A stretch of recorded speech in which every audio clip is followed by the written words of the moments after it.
In a world often fragmented by violence, ideology, and crisis, there are rare moments when clarity emerges, not from policies drafted in sterile offices, but from the trembling voices of those who have suffered, endured, and returned to tell their stories.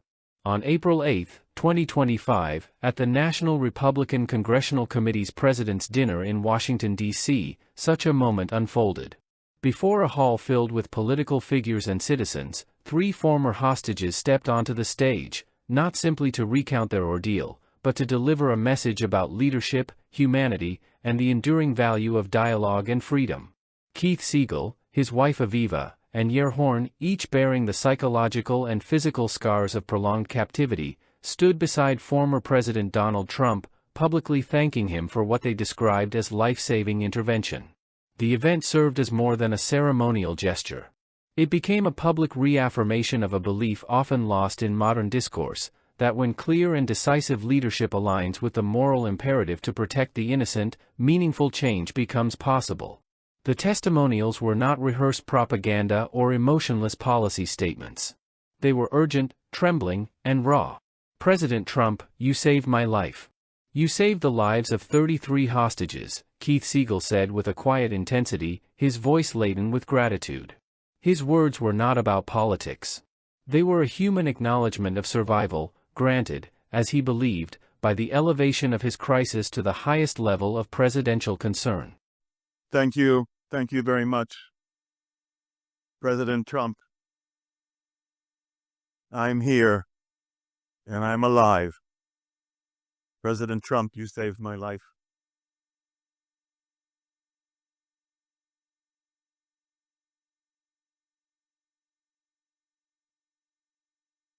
You saved the life of 33 hostages that because of your efforts and your setting the hostage crisis at the high priority of what you are doing among all of the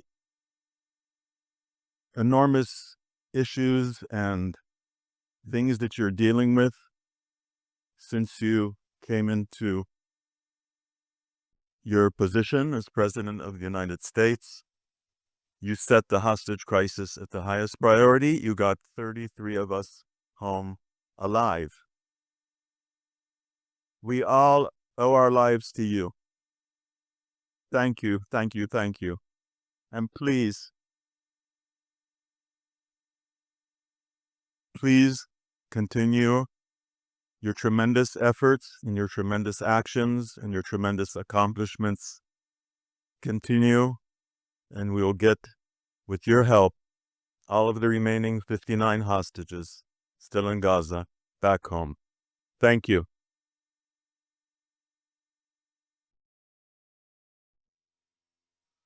Thank you, President Trump, for bringing my kid home.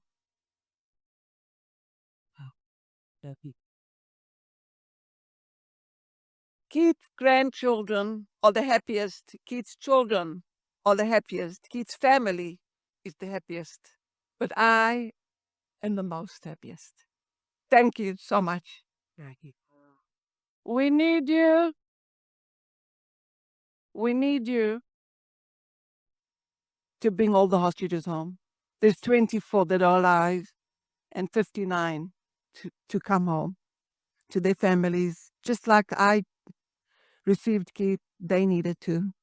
We have Iair standing here with us, and Eitan, his brother, is underneath the ground now, begging to get out. So I'm begging you all to help us. We need your help. Thank you.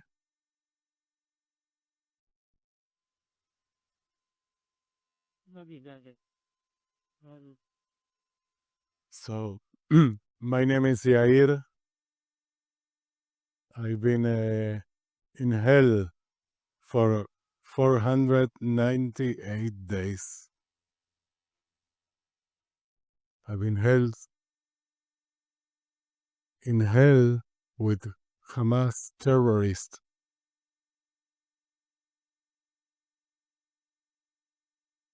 When we didn't see the light, but we feel when we heard President Trump get elected, we knew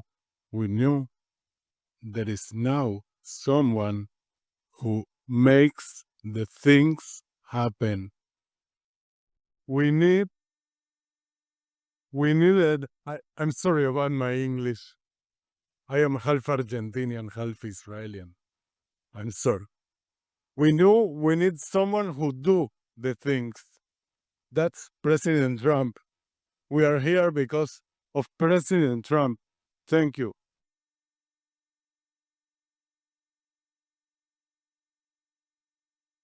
Thank you for your efforts. It's really surreal to be here. You know, I'm a simple man. I'm running the bar in the kibbutz in Nidos, where I was live, and now I'm here with President Trump, who's running the world. Uh,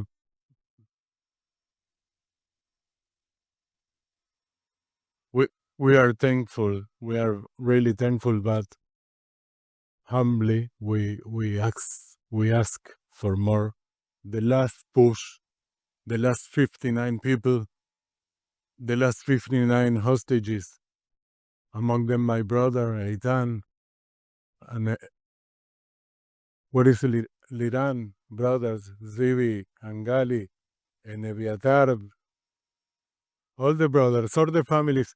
In a few days we mark the Passover, right? Pesach.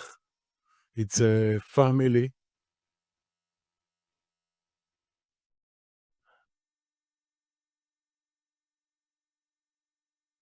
time. So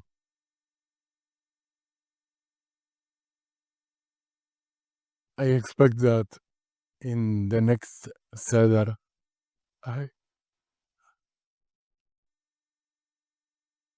when my mother make the Kneidalach, the Matze Golf, that my brother Eitan, my little brother, who I call little, but he's 38, but it's my little brother. I hope he can sit with us in the Seder of Passover, and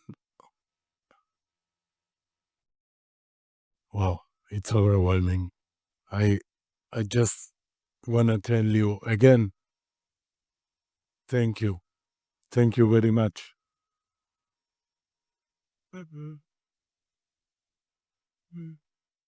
Is it still over? You go even. Never know.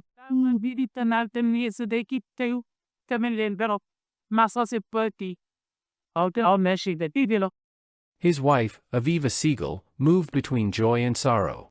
While she rejoiced in the safe return of her family, she pleaded for the remaining 59 hostages still languishing in captivity. "We need you. We need you to bring all the hostages home," she said, her voice breaking. Her appeal transformed a moment of celebration into a call for sustained action, an echo of the ancient cry for justice and reunion that has resonated across human history. And then came Iair Horn. A simple man from a kibbutz who ran a bar and found himself living through a nightmare for 498 days. His English was broken, but his message was piercing. When he heard Trump had been elected, he felt hope. He believed, however imperfectly, that someone was now making things happen. This statement captured something profound, that even amidst despair, the symbolic power of action and belief in leadership can ignite the will to survive. This event did not take place in a vacuum. It was the latest chapter in a broader and complex narrative that began on October 7, 2023, when Hamas abducted 251 people and killed over 1,200 civilians. A series of ceasefires followed, first in November 2023, then again in January 2025. Though many hostages were released, the second truce failed before its second phase, leaving 59 still in Gaza. Of these, 24 are believed to be alive. Medical reports from the Hostages and Missing Families Forum paint a grim picture: dehydration, malnutrition, untreated injuries, and deep psychological trauma. These aren't abstract data points, they are lived realities for human beings who await the world's attention. And here, again, is where the value of leadership and the sanctity of clear, empathetic communication come into play. The testimonies at the dinner reflected a central truth about human nature and politics alike, that when voices are heard, truly heard, they can shake the walls of indifference. These former hostages were not merely symbols. They were participants in the search for truth, evidence of the power of dialogue when paired with action. Their gratitude was real, but so was their demand. Their narratives embodied the balance between human biology, pain, fear, longing, and the cultural compositions that elevate those responses into calls for justice, into national policy, into the shared memory of a people. This was not a campaign rally. It was an ethical moment. And it challenged the audience, and indeed, the nation, not to retreat into abstraction or to weaponize suffering for political gain, but to engage in self-critique. Were we, as a society, listening closely enough? Were we too passive or too aggressive? Were we defending principles or reacting emotionally? These are the questions that underscore intellectual humility, that remind us the goal is not to win arguments but to understand, to refine our thoughts, and to be open to change. The strength of this moment lay in its synthesis of emotion and reason. It was neither purely strategic nor wholly sentimental. It was analytical in its delineation of facts, dates, numbers, lives. But it was also emotive. It acknowledged the intangible weight of family, the nervousness of public confession, the excitement of reunion, and the painful longing for the missing. This is the complexity of the human psyche, resilient yet vulnerable, rational yet carried by story and symbol. Trump's remarks underscored this interplay. He condemned Hamas not just as enemies of a state, but as purveyors of a level of hatred that is incomprehensible. His tone was firm, not only in defense of allies, but in recognition of the intangible cost borne by individuals.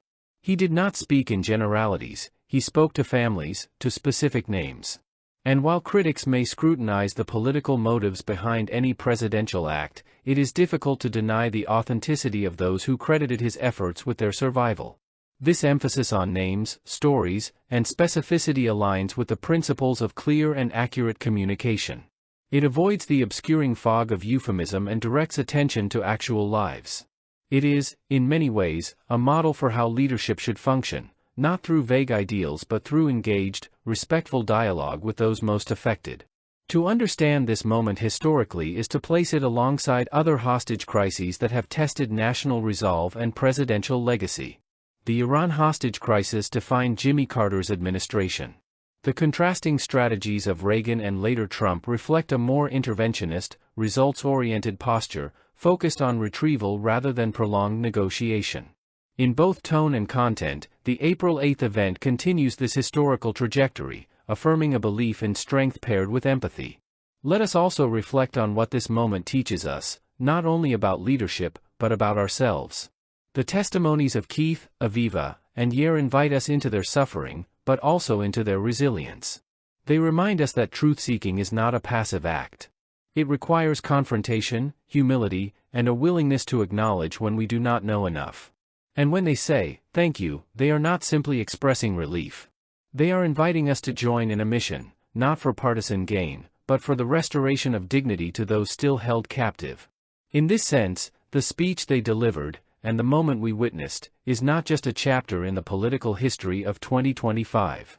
It is a case study in the value of dialogue, the importance of clarity, the complexity of human nature, and the enduring power of engaged citizenship.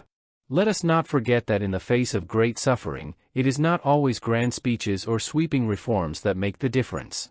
Sometimes, it is a single conversation, a single decision, a single human voice that says, "I see you. I hear you. And I will act." Thank you.